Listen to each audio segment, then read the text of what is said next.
In a time of seemingly endless sequels, reboots, remakes, and franchise universes, it's so rare to get something uniquely creative on a big scale. But finally, I had that itch scratched with Vesper. Stick around and I'll share my thoughts. I'm Peter Franson from christiangeekcentral.com and Spirit Blade Productions. This is my uncut review of Vesper. The synopsis on IMDb reads, after the collapse of Earth's ecosystem, Vesper, a 13-year-old girl struggling to survive with her paralyzed father, meets a woman with a secret who will force her to use her wits, strengths, and biohacking abilities to fight for the possibility of having a future. All right, so what is this animal? If you just watch the trailer, I think you'll notice right away this is strikingly visually different from anything we've seen going on in a while. It's dystopian sci-fi drama that leverages visual storytelling via both performances and world elements, props, and things that characters are interacting with to altogether create suspense and drama. Has a great focus on showing instead of telling, which I really appreciate, letting performances and just kind of the visual elements that they're showing in the scene really create the moment and tell the story, along with having really a seemingly deeply thought out world that left me leaning forward and asking questions. You know, there'll be like a certain type of person, a group of people called pilgrims, for example, that dress a certain way and do a certain thing, and I'm like, why do they do that? Why that specifically and stuff? And they don't answer all of those questions. So it gives this sense of eeriness and the alien to the environment and the culture and the people and stuff. And so I just love that. The story itself, I should say, is easy to follow. That's not where they leave you scratching your head. It's in some of the details of the world that just make me feel like this is a real, quote unquote, real place, but like a fleshed out place that that I could imagine visiting.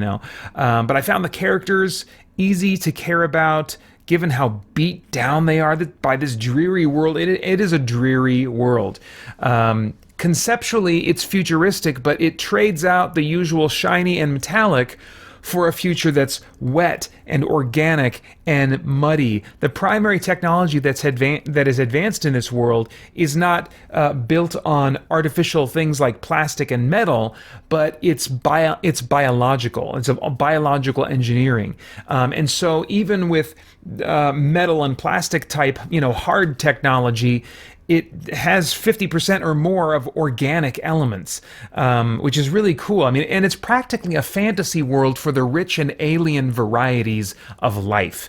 But Vesper's story is still very relatable. She's trying to care for her bedridden father, who the way they portray his sickness is just haunting and leaves me with questions like he's on some kind of ventilator. He can't speak except through this artificial kind of a drone that he controls and is able to accompany his daughter around with, which is really cool. I just assumed from the trailer that was just some little AI friendly guy that was following her around. No, it's like that's her father's means of going around with her, and just a wonderful concept. But he's on this bed and there's various organic things hooked up to him that it looks unsettling. There's something in a clear glass or plastic container right by his bedside that's some kind of organic thing that's pulsing next to him. And I'm like, is that part of him? Is that like an artificial organ that's serving some function his body can no longer serve because of his condition? They never answer that question. It's just this weird detail that just leaves me unsettled and wondering, and so I think it really portrays that kind of scary and alien element of seeing someone that you care about bedridden and hooked up to all kinds of strange things and not behaving like they normally do because they're so weak and looking deteriorated. And so it's very haunting in that sense. And and this is a hard world with very minimal resources in terms of food and other things that people need that are very scarce. They're controlled by a few with power, but it's not just the few wealthy with power.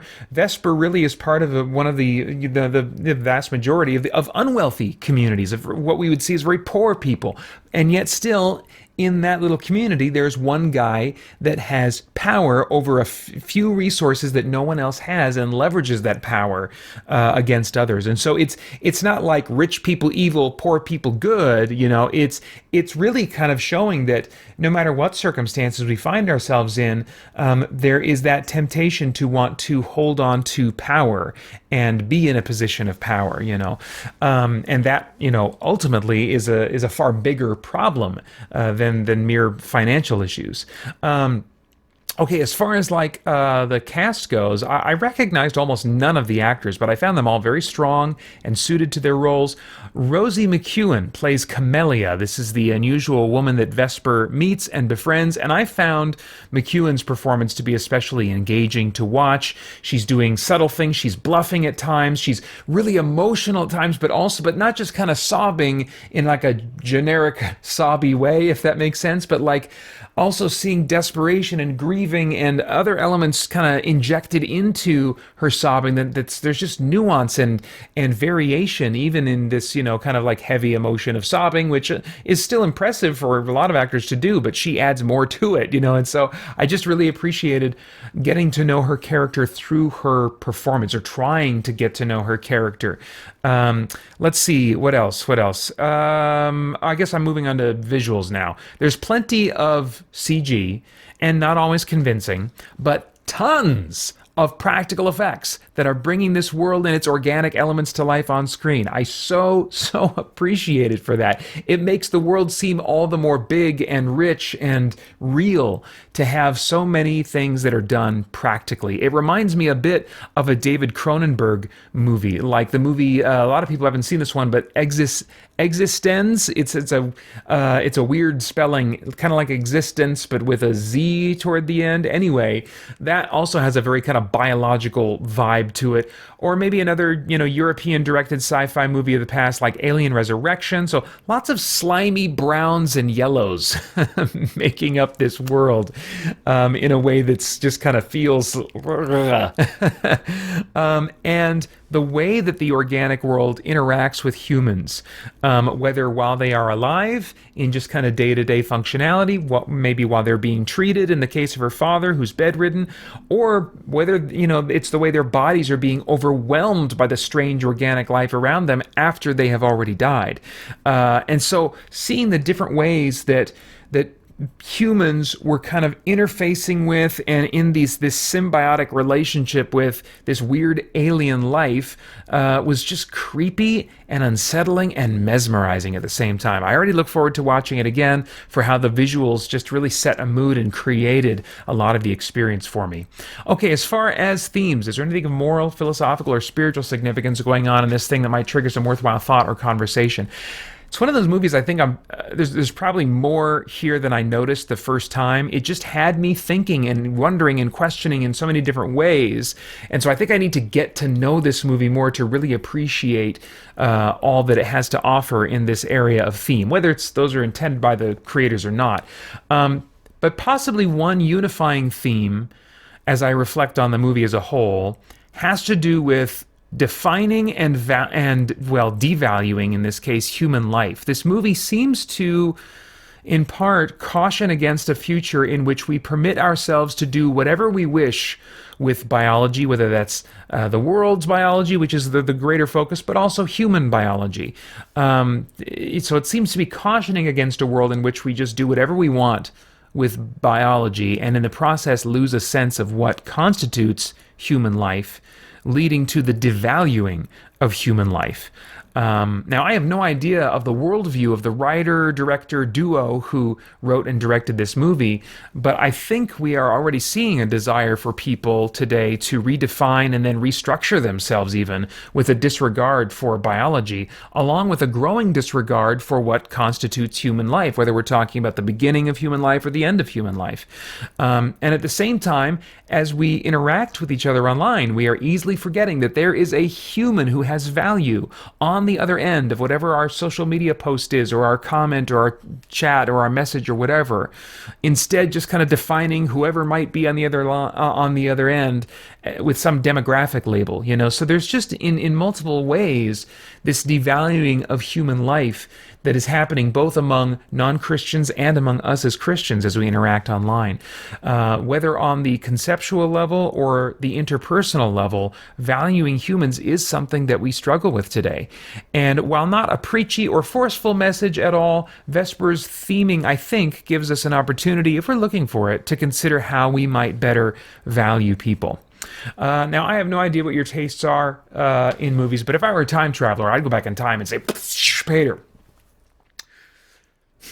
skip renting and just buy this one when it's on Blu-ray. You are busy enough right now that you don't need to make time for this, but oh my gosh, this is going to be a special movie in your collection, a special experience when you watch it the first time, probably a special experience when you watch it the second and third time, and you're going to want to share this with people. It might even be your favorite movie of the year when all is said and done. Wow, what a special experience. This one is not rated. I would describe it as being PG-13-ish for disturbing elements and violence. And those are all my thoughts for now on Vesper. Wow. I'd love to get your thoughts and reactions in the comments below. As always, please like, share, subscribe, click that bell to stay connected. I want to thank the Spirit Blade Insiders for making this review possible. For info about the benefits of joining, go to patreon.com/spiritblade productions. Then I hope you'll check out our podcast and stay connected to all CGC content over at christiangeekcentral.com as we continue to geek out and seek the truth. It is time again for Christian Geek Central's annual Game Save event, fundraising for St. Jude Children's Research Hospital, which provides free treatment for children facing life or death circumstances and shares its cutting-edge life-saving research with hospitals all over the world. You're still welcome to join the Game Save team by following the link in the description below. And once again this year, I'm drawing attention to our team's fundraising by performing a 24-hour marathon of video gaming that I will stream live on youtube.com/Christian Geek Central beginning 6 a.m. Pacific Time on Saturday, November 5th. You can donate or get more info by clicking on my fundraising page in the links below, where you'll also find incentives and rewards for doing so. For $5, choose a topic for me to share my sometimes overly strong opinions on during my live stream. For $10, you get the previous reward and a download code for a free copy of the Spirit Blade Special Edition audio drama. For $20, you get the previous rewards and you can choose a game for me to play during my November 5th live stream, pick a favorite, or torture me with something terrible or rage-inducingly difficult. For $30, you get the previous rewards and you can choose a song for me to sing during my November 5th live stream, pick an old favorite of yours, or just make me humiliate and torture myself with something no one wants to hear. And for $50, you get the previous rewards and a download code for every MP3 product at spiritblade.com. That's a $90 value. On top of that, I have set fundraising milestones that will unlock strange and unusual happenings as I reach them. At $200, I'll have a free download day for everyone who visits spiritblade.com on November 12th.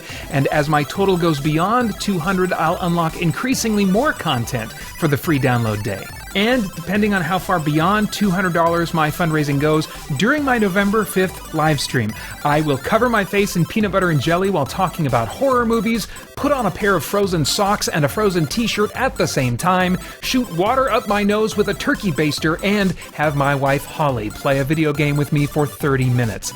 And if I reach a personal fundraising total of $500 or more, I will resume and complete, before the end of the year, my live stream Let's Play series for Fallout New Vegas as a Terminator. I like your gun. Attempting to do so in a single sitting. That could take as much as 20 hours or more based on how long tobeat.com averages. We will find out together if I reach $500. Finally, if I reach my $500 goal by the end of Thursday, October 20th, I will do a 4-hour live stream before the end of the year, playing only the most frustratingly difficult games in my collection. Since my last Get Good live stream, I've added some more titles to the list that will probably be like beating my face against a wall, and you can bring that about if you help me reach $500 by the end of October 20th. Now, there are some stipulations and time limits on those rewards and milestones, so quickly follow the link below to my fundraising page for all the details. I hope you'll be a part of helping me and the Christian Geek Central Game Save team do some good for some kids who really need it. And then please join me at youtube.com/ChristianGeekCentral for my 24-hour marathon starting at 6 a.m. Pacific time on Saturday, November 5th. Hope to see you then. Oh my gosh. This is all kinds of wrong.